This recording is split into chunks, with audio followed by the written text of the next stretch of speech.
Hitler evolved from an uplifter of a broken people to an expansionist monarch. And as you might recall, Germany has a food shortage problem. The country doesn't have enough land to produce enough food for its population. Hitler also realized this, as he calls it, the most important problem facing Germany and its people. The more abundant farmlands of Ukraine, which we'll get to later, and Poland were of particular interest to Germany. So on September 1st, 1939, Germany and the Soviet Union launch an invasion of Poland, which becomes the official start to World War II. A week before, the two countries agreed to the Molotov-Ribbentrop Pact, a non-aggression pact where they were to split Poland. 2 days after the invasion, Britain and France honored their alliance with Poland and declared war on Germany. Hitler tried to negotiate for continued peace, but Churchill was done with appeasement negotiations as it had failed. As for why didn't they declare war on the Soviet Union also? Well, there are some interesting dynamics at play, but the common narrative is that they thought Germany was the greater threat and wanted to eventually get Soviets on their side and make it a two-front war. The world at this time was still unaware of the atrocities that had been going on in the Soviet Union for 2 decades. In fact, the largest massacre of Polish people after Poland fell was the K-10 massacre done by the Soviets in 1940. The Germans find the mass graves later. Poland officially fell October 6, 1939. Hitler, realizing the urgency about a now mobilizing France and England, turns his focus on securing his western border and invades France just 7 months after taking Poland on May the 10th, 1940. France falls to Germany just a month and a half later. An idea, part of the French surrender, was to use Madagascar, a French colony at the time, as a place to relocate the Jewish population. This idea had been proposed in France and Poland a few years earlier, but was never realized for Germany, mostly due to British naval blockade. Hitler is now faced with a dilemma: to invade Britain, Soviet Union, or both. After constant delaying, invading Britain is never realized as Germany never gains air superiority. This leaves the Eastern Front and the invasion of the Soviet Union.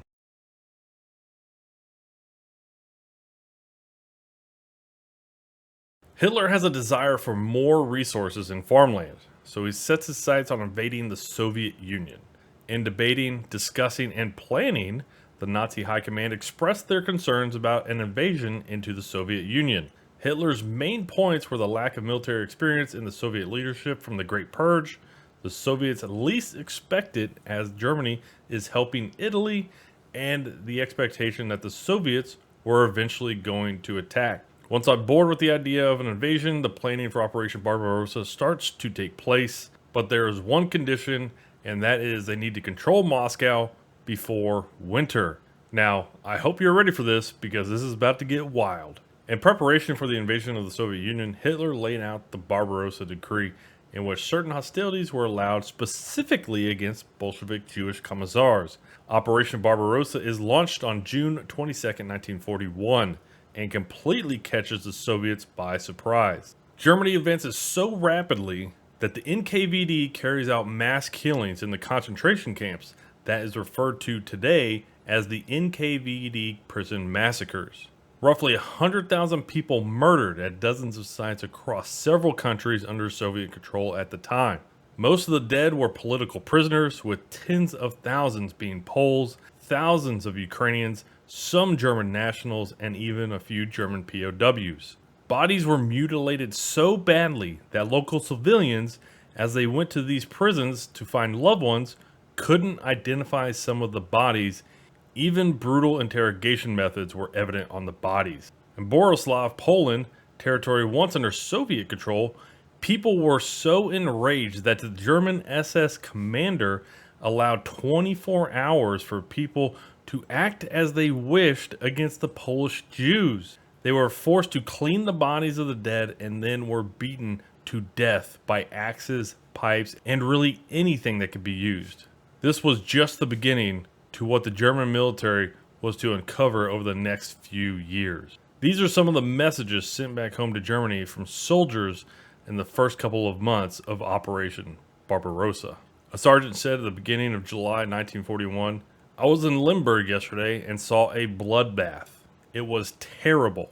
Many had their skin stripped off, men were castrated, their eyes poked out, arms or legs chopped off. Some were nailed to the wall. 30, 40 were sealed in a small room and suffocated.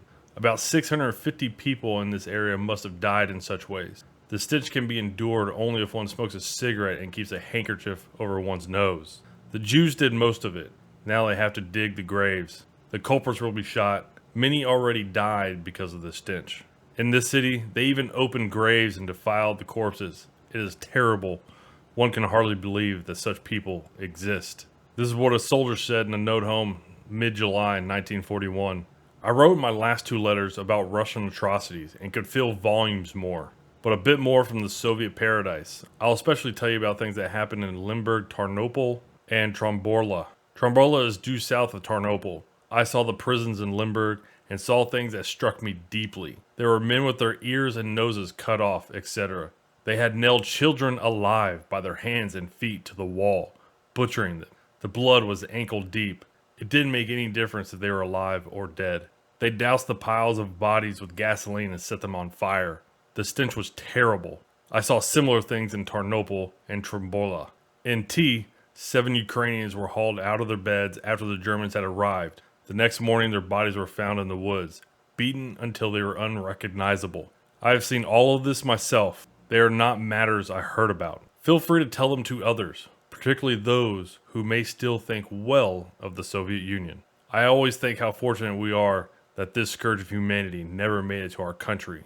I don't think that even years of preparation would make Germans capable of such atrocity." This is what a lieutenant sent home mid-August 1941. "I really can't describe what we saw in Limburg. It is much, much worse than the German newspapers were able to describe.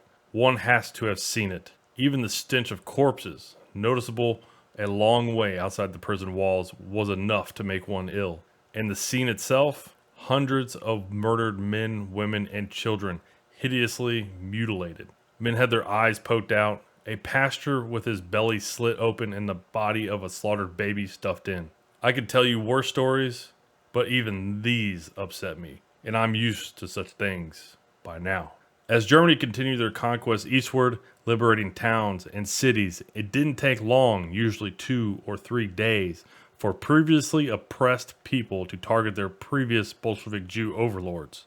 German soldiers didn't even understand what was going on, even documenting as much. Stories from soldiers in Ukraine saying the civilians would round up Bolshevik Jews into tractor trailers, take them to the fields, and they would be shot in mass. One of the largest and well-known of these events was the Massacre of Babi Yar, which saw the death of over 30,000 Jews. While the German military didn't do much to help these slaughters, they didn't stop these slaughters from happening either. The desperation of survival from the non-Jewish citizen was so great that about 1 million of these people volunteered to fight alongside the Germans, and so several combat units were made. There were even some attempts at setting up governments, committees, or councils across much of these territories that had been liberated by Germany. Most of those efforts didn't fully develop as Germany and many civilians were more focused on fighting the Bolshevik Jews. It becomes apparent that everybody in the Eastern Theater knew who the enemy was. Throughout the war in the East, mass graves are constantly found. In April 1943, one of the most well-known is found in the Katyn forest, now called the Katyn Massacre. This was a massacre of more than 20,000 Polish POWs by direct order of the Soviet Political Bureau. In fact, Polish POWs preferred German camps to Soviet camps as conditions were much better and survivability was much higher. Polish POWs in German camps had a 2 to 3% death rate, while the mortality rate under the Soviet control was 20 to 40%.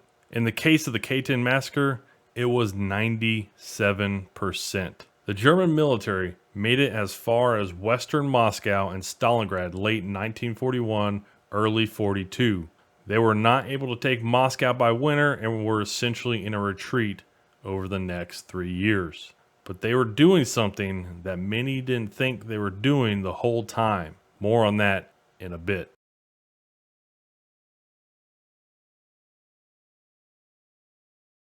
During the long retreat, Germany loses valuable agricultural lands in Germany from Western Allies' bombings. Also, they lose the farmland they had taken in Ukraine and Poland, even though those lands never produced the amount of food the German high command desired.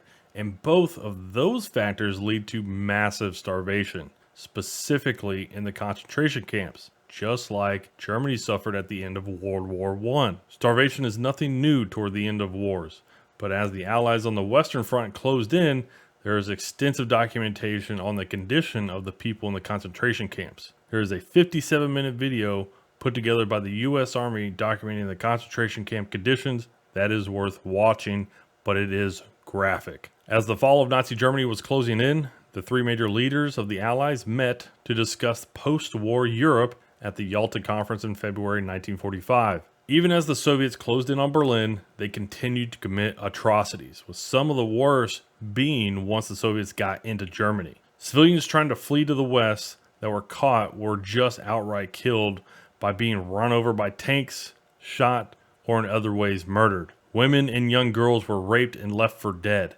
In Berlin alone, it is estimated hundreds of thousands to 2 million women were raped. Once supporters of the German military, what was left of the Ukrainian, Russian, and various other militias were in full flee mode to the west to escape capture by the Soviets. But one of the most significant happenings at the end of the war was the capture of a small town of just a few thousand people in the middle of Germany called Langensalza.